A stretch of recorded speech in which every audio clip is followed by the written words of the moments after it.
Joe, first opportunities to look at Buffalo and what they're able to do defensively. Your thoughts matching up with them going into Sunday? Yeah, listen, they're a good team, and they've been a good team, here for a little while. So, a lot of experience in the defense they're playing. Good players over there that know what they're doing. So it'll be a tough test. You guys have been good at home so far this year, pretty good. Catching them at home certainly beneficial as opposed to having to go and play them in Buffalo, I'd imagine. For sure. Listen, I mean, we love playing in front of our home crowd. I think everybody does, but we especially do. It's not super late in the year, so you never know. But it is kind of getting towards that point in the year where you don't know what you're going to get in Buffalo. So I'm glad we'll be here for sure. Just the struggles from last week. You've been in the league for a while. I mean, what do you take away from that? How can you improve to get better this week? Yeah, listen, you got to keep your head down and just, be able to come in and correct it and be honest with yourselves and do all that. But at the same time, have the confidence to move forward and have a good practice week and do all the things that we've been, working towards all year. I think we've got a good group of guys that can stay mentally strong and come back from those types of things. And that's what we need to do. Joe, how do you get Pittman re-engaged, if that's the right word? Hey, listen, I mean, I think that's one of those things that, I think we just all need to be a little bit better. We need to get everything going a little bit more. I think when you can kind of get everything going a little bit more and you can get confident with running your stuff that, you've been running since training camp, then everybody naturally gets a little bit more involved. Joe, what do you think of, obviously, big news on Ryan Kelly being out for a while. First, your thoughts on him and also Tanner Bortolini stepping in.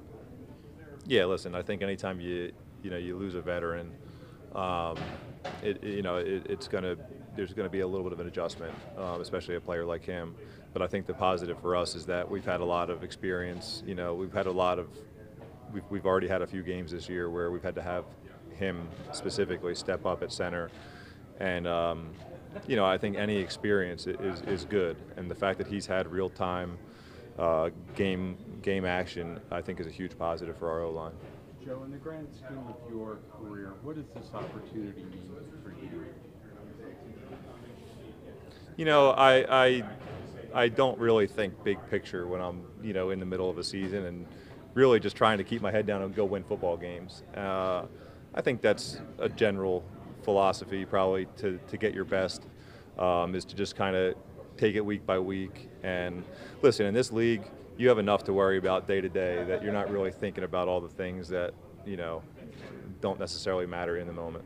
A.D. Mitchell has faced his share of adversity this season. For him to kind of get going like he did, make that grab, can that be a bit of a breakthrough point for a young receiver to have a performance like that? I think so. And listen, I think when if we get him going, then our offense is going to be better off for it.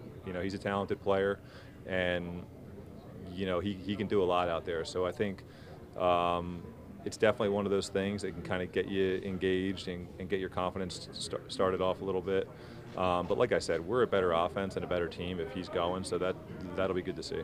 For you personally, how eager are you to get back on the field from what we saw last week? Because we know those are some traits we're not used to. I mean, now you played a whole lot this year, but we're not used to seeing those type of traits from what we saw in the Vikings game. But how about you personally, just how eager are you to get back out there? Yeah, I think that's a general feeling for most players across the league. Anytime you kind of walk off the field after a loss.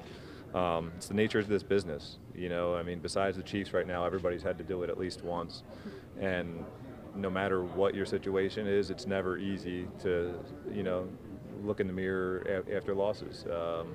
It's just the nature of this business, and that's part of building a team and becoming the team we want to be, is being able to actually face those challenges and come out and have a good week the next week. And I think, listen, we've had that challenge a couple times this year, and we've done a good job. We just got to continue to do that and trust that our preparation is going to carry us into the game and allow us to play the way we want to. So what do you think is the key to unlocking the run game a bit more? I think I talked about it a little bit earlier, and I think we just need to get generally everything going a little bit better.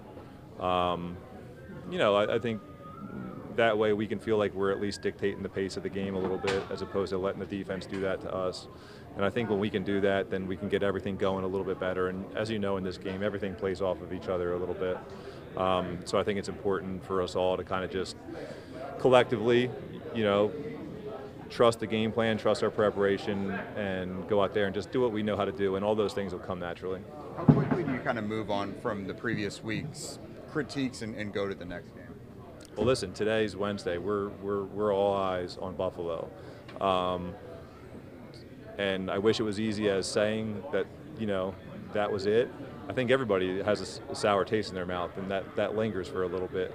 But you can't let that get, you know, in the way of your preparation. So I think everybody's, you know, the way we just went out in our walkthrough and we're focused, I think everybody's got a single focus and ready to go. Knowing about the Bills and the fact they can put up a lot of points as an offense, will you have a sense of urgency with these guys here? I know you want to get too far ahead, but just how take advantage of the opportunities you have when you're on the field? Listen, if you start thinking like that and you start trying to do too much, you start trying to look for things that aren't there, that's not for players to worry about. The players just have to go out there and play for each other, have trust in each other that we're all going to do our jobs. When you get into the grand scheme of things, then maybe the coaches behind the scenes can kind of take a look at that stuff. But ultimately, we're following the lead of the game plan and going out there and trying to do what we can to execute that to the best of our ability. Thanks, Joe. Thanks, guys.